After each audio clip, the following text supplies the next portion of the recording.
Ito po ay issue ng mapanganib na landas ng pagsiil sa kalayaan sa pagpapahayag.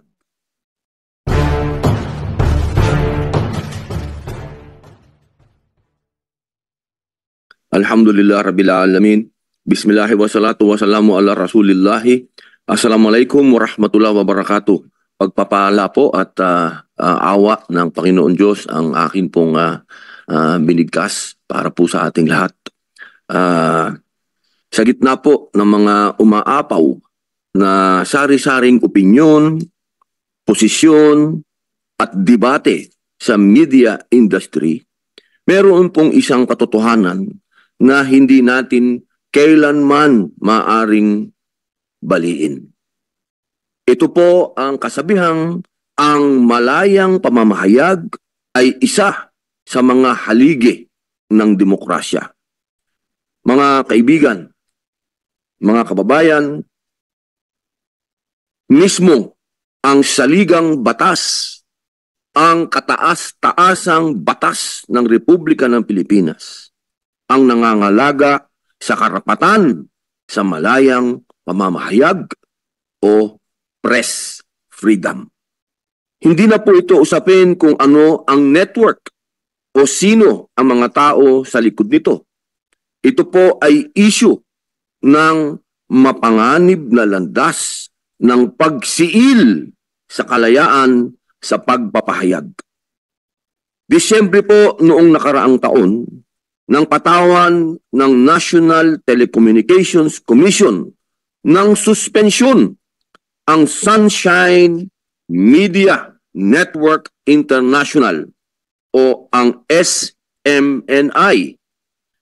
Nitong Enero, naging indefinite po ang suspensyon ng buong network. Dahilan upang tuluyang mawalan ng access ang mga manonood sa lahat ng mga programa. Pati na rin po sa mga religious programs na umeere sa network. Sa umagang ito, hangad po nating mapag-usapan sa ating konsultasyon ang implikasyon nito sa ating karapatan sa malayang pamamahayag. Gayon din po, binibigyan natin ng laya ang mga resource speakers na piliin kung ano ang maaaring ilahad o ibahagi sa konsultasyon sapagkat batid naman po natin na ang issue ay nasa ilalim na rin ng paglilitis ng hudikatura.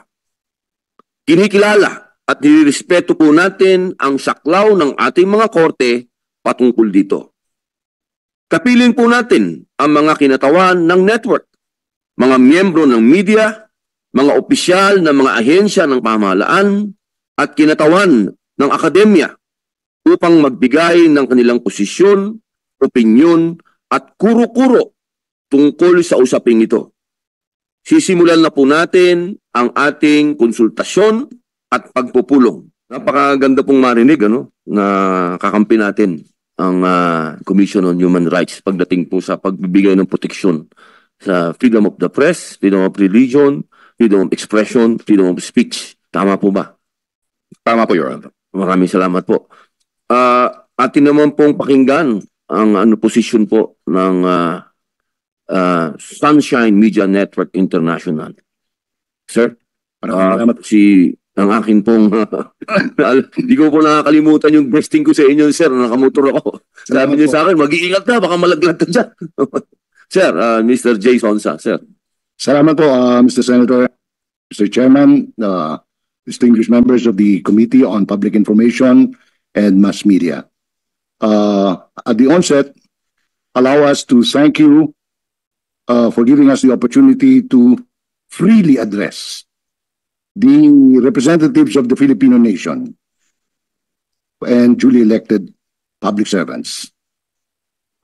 Kami po sa Suara Sug Media Corporation with business name Sunshine Media Network International o SMNI ay isa pong kumpanya na duly registered sa ating republika at binigyan ng state franchise ng Kongreso at nilagdaan ng Pangulo Ganun din po ng certificate of o ng permiso ng National Telecommunications upang magsayang papawid dito po sa ating bansa. Lamang ay nagulumihan po kami, may isang araw bigla na lamang nagkaroon ng isang kautusan na kami po pinagbabawalan na magsayang papawid. Ang feeling ko namin, nung matanggap namin ito, parang napaka-whimsical at capricious ng kautusan ng NTC, gawa ng wala naman kaming natanggap na pasubali na meron kaming hinaharap na kasong administratibo kaya o technical na kami lumabag sa aming CPC, Certificate of Public Convenience. NTC, without consideration of the constitutionally guaranteed equal protection and due process, initially suspended the network from going on the air on its assigned radio and television frequencies for a period of 30 days, simply based on a demand of a lady party list representative. Not content with this, NTC, instead of providing the network the opportunity of fair play, issued a cease and desist order for an indefinite suspension solely upon the prodding of some congressional district and party list representatives. NTC cited the House resolution calling for the suspension of the CPC, anchored principally on 4 allegations of violations of the state franchise and 1 violation of a previously issued suspension order. Mr. Chairman, we maintain our stand that we are not in violation of our state franchise and of the Republic or under Republic Act 11422, which is cited as the basis of the NTC's indefinite suspension. While the 4 cited reasons are better addressed in detail by Senate in a proper committee hearing, which may be called for the purpose, allow me to mention in passing the following. Dito nagkaroon, Mr. Chairman, ng kontrobersya. Ang isa pong binabanggit nila, ang SMNI daw ay naging daan para sa red tagging. Bibigyan mo natin ng historical perspective yung salitang red tagging. Yung pong mga pagre-red tag o pagtawag na front organization, yung Kabataan Party List, yung Gabriela, yung ACT o Alliance of Concerned Teachers, ay hindi po nanggaling sa media. Ang mismo nagyabang nito ay walang iba kundi ang founding chairman ng CPP-NPA-NDF, si Professor Jose Maria Sison, na dating tinitingala po namin bilang mga aktivista ng araw. Ang sabi niya, na-available naman po ito sa worldwide net na pwedeng i-download ng ating secretariat. Sabi niya, itong mga Makabayan Black Party List na ito ay mga legal front organization namin sa CPP-NPA, which by the way, Mr. Chairman, was designated by the Anti-Terrorism Council as Communist Terrorist Group.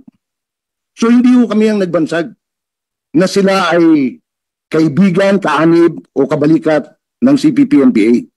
Mismo si Mr. Sison ang nagsabi noon.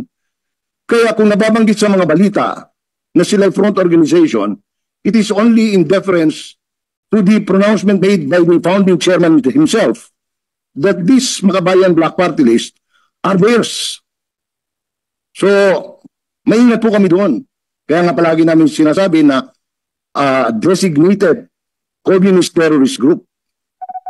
Base ho yan sa mismong gobyerno na nagatas na itong mga grupong ito. In fact, 2 days ago lang, Mr. Chairman, ay inulit ng Anti-Terrorism Council na sila po ay communist terrorist group.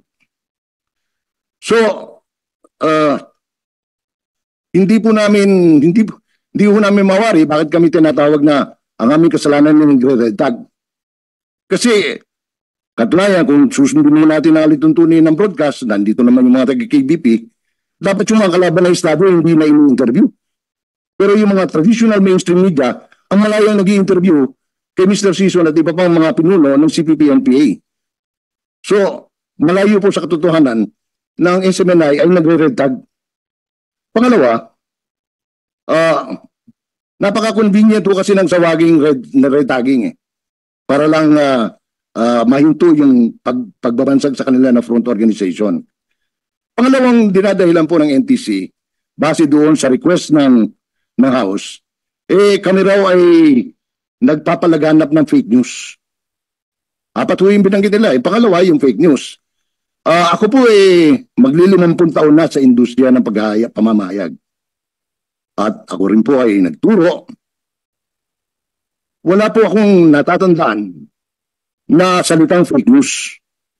Katunayan ng fake news, Mr. Chairman, ay isang media jargon na kinuha ng mga PR specialists para pagka meron silang kliyente na nasasangkot sa kontrobersya, halimbawa corruption, o pambababae, o panlalaki, ang mabilis na sasabihin, huwag niyo intindihin yan, fake news yan. Pero ang totoo niyan, sa larangan ng pagbabalita, ito lang ang alam ko, sa tagal ko sa industriya, breaking news. Yung kapuputok lang ng balita, yun ang breaking news. Ngayon, kung ikaw radyo o telebisyon, meron kang news, sasabihin mo, ito yung breaking news. Kapapasok na balita, si ganito, si ganyan. Ang tabayan namin detalye. Tapos, meron din pong developing stories, kung tawagin. Ito po yung habang tumatakbo yung storya na ibabalita ninyo. Sa makatuwid, hindi nakukumpleto pa yung storya dahil developing, nasusunog sa NEIA, ganito, ganyan. Yan ho ay, at saka yung regular news item. In other words, simpleng storya. Yan ho ang klase ng mga balita. Wala hong fake news. Ulitin ko, Mr. Chairman, fake news is a media jargon coined by PR specialists and crisis managers to parry prying newsmen on controversies or controversial issues involving scandals. SMNI aired a standard question. Nagsimula ko kasi ito nung magtanong yung isang anchor namin na, uy, totoo ba na 1.8 billion yung traveling expenses ng Kongreso, ng Speaker? Nagtanong po, how easy for the Public Information Office of Congress to have corrected us, no? Ay, hindi po tama yan. Hindi po 1.8, 2.66 billion po. Mali po kayo, mababa yung nakuha ng information. Tapos na po story sana doon. Katunayan, nung naghihiring po sa mababang kapulungan, sinabi nila, hindi totoo yan. 39 lang ang nagagastos namin. So makatuwid, mahigit pa po sa 2 billion yung nawawala. Na hindi na-account hanggang ngayon. Ngayon, inaakusaho nila na ang SMNI ay espousing fake news. Sinampahan pa ho ng kaso yung isang anchor namin na dating Pangulong Rodrigo Duterte on the basis of spreading fake news, which by the way was dismissed by the prosecutor. Now, tingin na ho namin, if this was the anchor or the predicate of the suspension order for SMNI, dapat sana pagka-dismiss ito ng prosecutor, without, hindi naman namin pinapangunahan yung legal department ng NTC, dapat nilip na nila yung suspension namin. Pero hindi ho nagtuloy-tuloy po na yung dating 30 days, naging indefinite na. Samantalang yung nag-aakusa ng fake news, na-dismiss nga yung kanyang kaso. The same complaint was dismissed by the prosecutor. May dalawa pa akong sinasabi silang dahilan kung bakit kami sinuspindi, which can better be explained by our legal department, no? Si Atty. Suplico, isang veteran ng mambabatas at matagal na nagpa-practice ng broadcast, tawag nito, sa mga prangkisa, sapagkat siya ay isa rin pong may background sa electronics communications engineering. Hindi kaila po yan. At si Atty. Mark Tolentino na isa rin pong professor ng batas, no? Professor of laws in the academy and an active court litigator. Maraming salamat po, Mr. Chairman. Maraming salamat po, Ka-Jay. Napakaganda po ng inyong pagpapaliwanag. Maganda po yun, breaking news. Developing story. Featured story. At saka yung regular news items po. Ibig sabihin nyo po yung progression ng balita. Yun po.